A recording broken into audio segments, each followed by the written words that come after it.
Let's grab up the first one that I have to show to you, which is round number 3. This one, I was playing with the white pieces against a person named Samuel. He's around 1700 FIDE. I think his actual FIDE rating is like 1698 or something, just below 1700. I knew I was going to play at e4, and I had been told by a couple of people that he liked to play the Berlin defense. And so the Berlin defense is pretty famous for being extremely, extremely solid. And I will show you guys what it involves. So what it involves is after you play bishop b5, getting the Roy Lopez, black is going to play knight f6, and they're targeting this pawn here. And the idea is that white can castle and give up this pawn for the fact that they will eventually win it back by attacking along the e-file. Anyway, I decided today I was going to go into the Berlin endgame, and I stayed up almost all night looking at all different variations of the Berlin endgame, pretty much any possible variation that we could go into, and tried to learn it as well as possible. But learning and opening the night before you play is maybe not always the best way to go, but I sort of wanted that surprise element when I came to the board, and I wanted to play something solid and see if I could, you know, play well and play a good endgame. So he captures this pawn, which is the main move, and then here there's multiple moves that you can play. Rook e1 is a popular move, just attacking down the center. But the main move is definitely d4, and this is going into the endgame that I was talking about. So we go d4, and he plays knight d6 again, which is still theory. He's attacking this bishop that's on b5, and basically trying to get rid of this bishop. So, and here there's a couple of moves that you can play. So there's the line that we did play where you capture here, they take back with the d pawn, and then you capture this pawn over here, and after knight f5, the king is not going to be able to castle. So in this position, what we have here is a little bit of an imbalanced endgame where, you know, black has the bishop pair, but they also have a king that's out in the open. They have some double pawns as well, so it's not really easy for them to create play with these pawns. But there's definitely a play for both sides.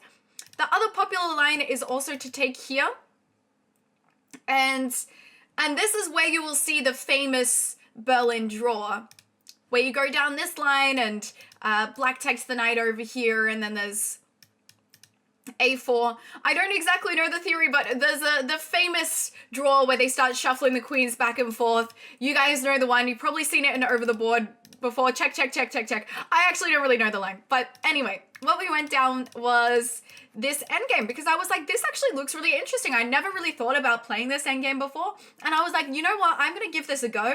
I'm going to try and play this endgame. So here I play knight c3, which is one of the main moves. I think there's actually a lot of moves that can be played here. I think you can play h3, you can play rook d1 check, you can play knight c3. But I decided to just go something simple and develop my knight. And here he plays this move, bishop b4, which is slightly inaccurate. It's not that common. The bishop actually wants to go over to e7, which seems a little bit passive when you play it. But when this bishop comes out to b4, and this is a line that I looked at the night before, I have this move knight to e2. And yeah, here we're moving the knight back, and the idea is that usually black wants to bring their bishop out to e6. And now if they do that, we can play knight to f4, attacking over here, and we have all these ideas of pushing forward with g4, bringing both the knights in and trying to attack the king on this weak pawn here. And yeah, but the main idea is to bring this knight up to f4 if they play bishop e6. And then, of course, if they're, you know, trying to move this bishop somewhere else, we can give a check, and then there's lots of ideas to come in and start attacking this pawn over here. So he doesn't play bishop e6. I was kind of wondering whether he would play it, but yeah, after this, knight f4 becomes a problem. What he plays instead is h6. He's just pushing the pawn forward here. I mean, a lot of the time, there's ideas of g5, so sometimes this prepares this. This also stops me from being able to come in and give a check over here or bring any piece into g5, so that's, I guess, why he went for this. Here I decide to go for rook d1 check, making the king move and trying to control this open file. And then after that, I play h3. And yeah, a lot of the time, there's ideas from white to play g4 and remove this knight from the center. Because if you guys will notice that this knight, if I play g4, there's nowhere that it can really move forward. So it sort of forces the knight to go back and be a bit more passive, go on e7, which is usually the square that the bishop wanted to be on. So it's a little bit of a awkward situation. So yeah, h3 is just to maybe bring in this idea of playing g4 in the future, and of course not having a pawn hanging. The g4 pawn will be defended by the h3 pawn. So yeah, I play this, and then he plays g5. So here I'm not entirely sure. This is, I would say that I'm probably out of my preparation or my theory. Out of my theory after h6. I actually didn't look at what to play after h6 because that was not a common move in the database after 92 there. So I hadn't looked at it. I was just trying to work out what seemed logical from what I'd seen in other games and also what makes sense in the position. So I was already out of theory. He moves the king over. I play h3 and he plays g5. So he's trying to play a little bit aggressively here. And yeah, so the c1 bishop, I decided to create this plan and bring it to b2. Because I thought that after g5 was played, I thought it was maybe an interesting idea to put this bishop onto b2, especially because now after g5, I don't have an idea of putting a piece on f4 anymore. At least not for now. I mean, maybe there's long-term plans of if the knight comes forward to h4, the f4 square will be cleared. Like say if I did play this and then takes and takes, now I have room to put a knight on f4, which would be great for me. But for now, I can't really put a piece on f4. And this bishop doesn't really seem happy in any of these squares, so I decided to just go for this plan of going b3 and bishop b2, especially now that g5 had been played, because I felt like this diagonal now becomes a lot more weak because they're pushing forward, and now if my bishop is on b2, it would sort of stare down at this rook on the long diagonal. So yeah, I played b3 here. So g4, yeah, engine likes b3 and g4. G4, I was a little bit scared of committing to this move, to be honest. It always feels a little bit scary to play a move like this unless you know that it's good. There's probably a few times where I should have played it, but I didn't. But this still looks completely fine. He brings his bishop out to e6 now, and that's another good idea of g5, right? It stops my knight from coming to f4 and attacking this bishop. So now this bishop can safely come to this e6 square without being attacked. And I don't have an idea really of knight d4 because he's just going to be happy to trade off the pieces. And then there's ideas like bishop c3 and forking my rook and my knight. And then I would have to move somewhere. So this would just get a little bit awkward. Anyway, so I just go along with my plan of playing bishop b2 and lining things up against this rook that is on h8. Here he moves his rook over to g8, which is actually what I expected, and it looks logical, right? It moves the rook out of the way of this long diagonal. Moves the rook out of the way of this long diagonal. So I thought this move actually made a lot of sense, but the engine doesn't like it. So g4 is going to be quite strong here. Attacking this knight. It felt scarier to play g4. It felt scarier to play g4 once the rook was here because I felt like after knight h4 and we trade, they have all this idea of playing h5 and trying to attack my king, but I guess my king can always hide over here. I didn't actually have much to be scared of, but I think in the game I was a little hesitant to play g4 because it felt a bit scary. I'm thinking for a lot here because at the moment we are in an endgame and it's one of those positions where it looks deceptively simple because there's not many pieces on the board, right? It looks kind of simple, like, well, there's still a lot of pieces on the board, but there's no queens on the board, so it looks a lot simpler than it actually is. Like, there's actually a lot going on here. So I had some plan. Once this rook came here and this king is over here, I had some idea. I want a knight here. A lot of the time when you have these end games or slow positional games, one thing that you can think about rather than like a concrete line is more just like, where would I want to put my piece? If I could just take one piece and move it to any square, where would I put it? And I think I would like to just put my knight right here. So then after thinking about that, I thought of how can I get my knight there? Well, I can go knight c3, e4, and f6. But knight c3 straight away, black can actually just capture. And then this simplifies the position a lot. And I'm actually trying at the moment to use these two knights to my advantage, actually, because, you know, we can find some nice outposts for these knights. So I don't want to rush things. So my plan now is to kick this bishop away with a3 and b4. Try and put his bishop on this diagonal over here. And then once the bishop has moved off this diagonal, then go for knight c3, e4, and bring this knight all the way up to f6. So that's the plan that I come up with. He goes up to c5, and then I play b4. So yeah, engine is not happy because I'm not playing g4. It wants g4 for a lot of moves here, but I didn't play it. He moves the bishop back, and then after this, I play g4. So unfortunately, I sort of timed things in the wrong way. I should be playing g4 first and then going for some other plans, because the problem is now this bishop is in a great position to attack my king over here. So after g4, I mean, it's still a good move, but it's a little bit more scary. Now I have a little bit of a problem because, you know, a few moves back if I'm playing g4 and knight h4 and takes, notice the king can hide here on h2. Whereas after I push this bishop around, then after I play g4 and this happens, I can't really go for this plan of hiding the king on h2 because now I have to defend this. Now I have to defend this pawn first, and h5 is now actually going to be a little bit more scary to face. And I also can't play f3 to defend the pawns because of the pin of this pawn on the king. So there's a subtle difference between this, but now my opponent's position is a little bit better. So I attack this knight, and my opponent decides to go for a little fancy in-between move where they attack my knight first. So obviously, if I take here, I'm in a terrible position after they take on e2, forking my knight and my rook, and I'm not happy there at all. So I have to obviously do something about this attack here. But the reason why this bishop move is maybe not so strong is that my plan already was to go knight c3, e4, and f6. But now I can get my knight out of the way and start this reroute, and they're sort of forcing me to do it. So it's kind of nice because I wanted to play this move anyway. So I'm happy for my opponent to force me to play it. So yeah, I move up to c3. And then he plays a move. He kind of, it's funny because he looks at me. I don't know.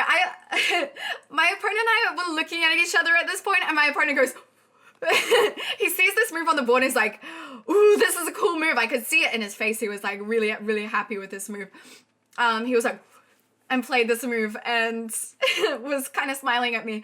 And I looked at this and I was like, actually, my opponent has gotten themselves into a little bit of trouble. Of course I can't take because there is a bishop stopping me from that. But after rook e1, engine for some reason is giving this a, wait, we need the higher analysis because I feel like rook e1's good, right? Okay. Yeah, rook e1 best move. Okay, we got the higher analysis on, and rook e1 is the best move. So yeah, it was just Stockfish being a little too negative IQ. So here I play rook e1 after a think because I'm realizing that this knight is actually just trapped. I think what he was trying to go for, of course, was wanting to check me, and then after I capture back, then there would be a fork over here. So that's what he was looking at. I think he said he only calculated knight d2. Like he was thinking knight d2 was going to be played, but then he would start getting his pieces in and he'd get exactly what he wants. So yeah, he said he actually didn't see rook e1 at the time, or didn't even consider it. But yeah, now the knight has nowhere to go. But here my opponent plays knight to h5 and moves this knight away. And immediately I'm like, okay, well, obviously he's played this move because his knight has nowhere to go and he's just kind of bluffing. But then the more I looked at it, the more I was like, wait, is this actually scary? Can I actually take this knight, or is he just going to get a huge attack on my king? And of course, the more I thought about it, the more I was like, oh my gosh, I don't think I can even take this knight. Because after this, my opponent's going to play g4. And, you know, if I try and move the knight away, then he can start playing something like g3. And he's got all this pressure on my king here. And he's threatening to take here. And yes, I can capture, but he's going to take on f2 and fork my king, my rook. And this looks absolutely terrifying. I don't... It's probably completely fine, but after takes and takes, I'm up 1 point of material. I'm up 1 point of material here, but I was looking at this and calculating this, and I was like, I don't know if that's actually good for me to capture. So I decided that I'm going to play something first and sort of take this bishop out of the action a little bit, because I felt like this bishop was, you know, it was very strong along this diagonal. So first I wanted to play something to remove this bishop and a little bit of an in-between move. So I play knight d2 first, attacking the bishop. And then he goes bishop to e6. And again, I have the opportunity to take, but again, I'm like, I don't know if I should take, because again, there's g4. And if takes, the rook can come in and check me. And these two bishops, I was just afraid of how these two bishops were going to attack me. Now, really, there wasn't a whole lot to actually be scared of, but after something like this, I was also scared of things like bishop h3, f2 was under attack. I mean, I can't go something like rook e2 very easily. I mean, he can even go king e7 and start bringing the other rook in. Now, looking back on this was... I should have just taken. Like, I should have just taken. But I just got really scared when the more I thought about it, the more I was like, he's going to get a big attack on my king. If I don't capture here, then he's going to play g3, and there's going to be a forced fork on my king, my rook, because my king, you know, I can't actually defend it. Like, for example, g3, if I just wasted a move there, g3 is really strong, because the idea is that when they capture, I'm in check from the rook and from the pawn. So then I have to, you know, move somewhere else. And still, after they take on f2, they've got a huge amount of attack here still that I was just very scared about. Now, looking back on it, I'm like, okay, this is really not actually that scary. I can just take, and then after the rook takes, I can just hide the king on h2. Yes, they can take over here on f2. But then I have the move rook e4, which is a move I didn't see at all. I did not see rook e4 at all. And if I had have seen this, maybe I would have felt the confidence to play this. But basically anything else, and it's still really double-edged. If I don't find rook e4, it's still really double-edged. But I didn't find this. So instead, I went for a different plan. Which engine doesn't like? Human maybe likes a little bit more, but then the more you think about it, I was like, okay. So here, what I decided to do instead was use the fact that this knight has to move, and also that we have an attack on the f6 square. So what I decided to do is I played knight e4. But now the engine goes right down and says it's equal again, because my opponent just has too much compensation. So yes, the knight has to move now. So my first idea was that now this knight is in a great position to defend this pawn. So I'm actually really threatening to take now, because f2 is going to be really well defended. So when my king hides over here, bishop takes to f2 is not so scary anymore. But now after this knight moves somewhere, I have knight f6 check, because this knight at the moment defends this. So if they don't move the knight, I'm going to take the knight. And if they move the knight, I'm going to fork the king and the rook. So that's what happened here. But unfortunately, it's just not good enough, because my opponent has a lot of counterplay with attack on the pawns on the king side. So he moves his king down to e7, which at the time I was actually expecting king f8. I was like, oh, he probably just wants to recapture with the king or something like that. But it was actually very smart that he played king e7 and brought his other rook into the game. And this is actually really nice for black. The way that he's attacking like this is really cool. So here I have to make a decision. I have to decide what I'm going to lose. They're threatening to take h3 with check. They're threatening to take on h3 with check. And if I go to h2 and defend this, then f2 is under attack. f2 is going to be lost. So I have to decide which one I want to defend. And what I was calculating at the time was that, okay, if I play knight c to e4, they're going to take on h3, and after king g2, this pawn is also going to fall. There's going to be a, you know, they're going to be taking both of my pawns most likely. But I didn't see that actually I could just play king g3. And this would be fine. The knight's going to f6. And this is probably the best way to go with things. Instead, I decided I wanted to defend this pawn here on h3, because I was like, I don't want to allow them to take h3 and g4 and then have two pawns that are rolling down here, because that's just what I was scared of. I was imagining that if I play this, I was just going to be losing both of the pawns. Like say if something like this happened and they took on g4, now obviously it seems very obvious that I could play king g3 now, but I was looking at this and I was like, this looks really scary. They've got a pass pawn over here. They've got the bishop ready to control all of these squares. Knight is also coming in to attack everything. And I was just terrified of this idea of two pass pawns here. So I decided I wanted to defend h3 instead and allow them to take on f2. And so that's what I did. But he found this really nice move, h5, that I actually didn't even think about it, which was sort of annoying. Like, if you just play something like f3 here, you're in a lot of trouble, because takes, and then say if takes, then rook h8, and it's actually forced checkmate. I can't get out of the attack, which is just insane. The way the bishop controls all of these squares, the knight controls this square. It's just insane how this results in being very bad very fast. So yeah, I worked out pretty quickly that I can't play f3, because after they take, I'm just in a world of pain after rook h8. So I decided instead that I'm just going to take, because if they play rook h8 now, I have a little bit more time to consolidate, because they have to take two pawns, right? This pawn acts as a little bit of a barrier in between my king and the rook. So I have one more move to survive. And I would maybe just play something like knight e4 and try and survive this position.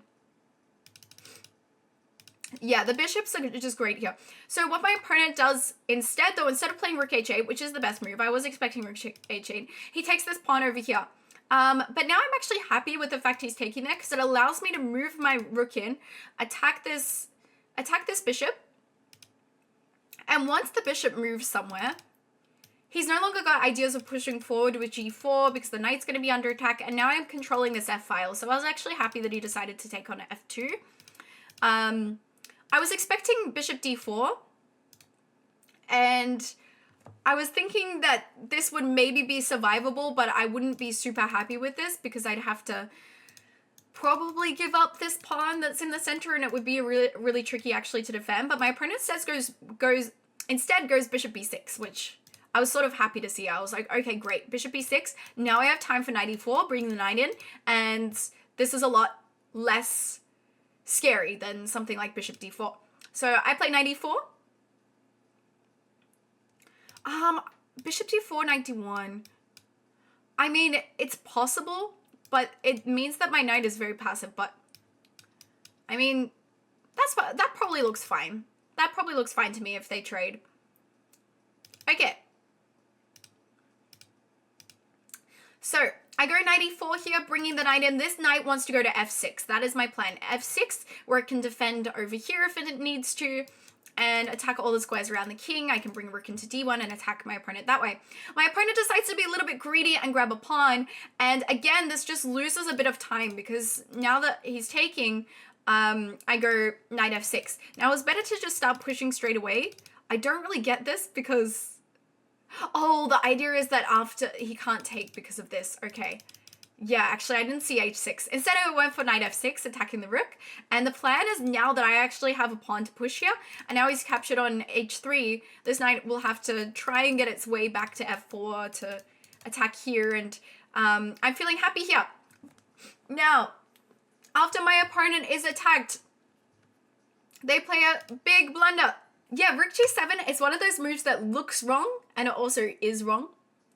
The thing is that it actually traps the rook. You'll notice that the rook has nowhere to go. The rook is stalemated, I guess. It has nowhere to go. I play king g3 to start off with, bringing my king up. And then after he plays g4, I play this move, h6, attacking the rook. And now the rook tries to come to g6 to defend, but I push here.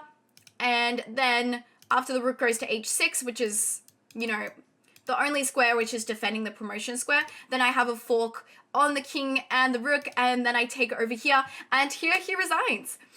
Why decide on king g3? To be honest, I only had a couple minutes on the clock, and I was trying to calculate. If I could just push straight away, and I had almost no time on the clock, so I just tried to play something quick, because I felt like, okay, he can't really move.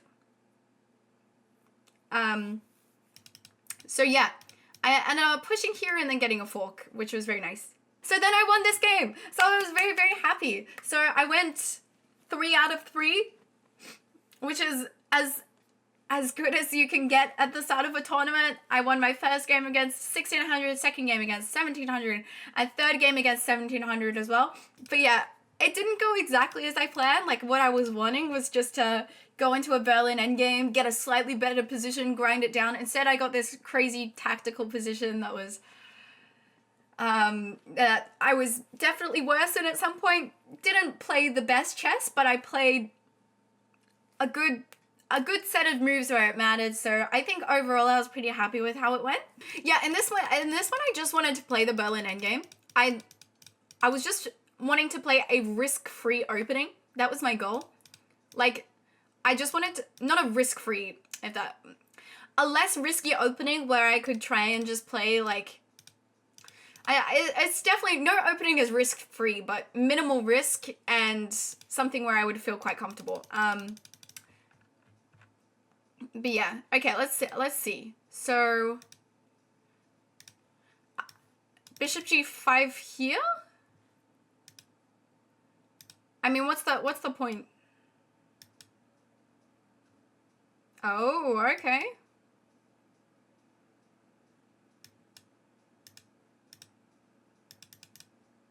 But f6 is f6 a normal move? I don't think a lot of people would play f6, right? Am I crazy, or like, I think, okay, at least like principal chess players, I feel like not a lot are gonna play f6, right? I feel like most would play bishop b. Yeah, bishop b7 looks logical. Takes, and then just play the same thing. Okay. Okay, looks cool. Looks fun. Why is knight takes c6 not good? Oh, because after d takes is, okay, there's this. Is that it? Okay. Because I was wondering why knight takes c6 isn't good. So you play rook e1. Oh, okay, that's interesting. Very interesting. All right, chat.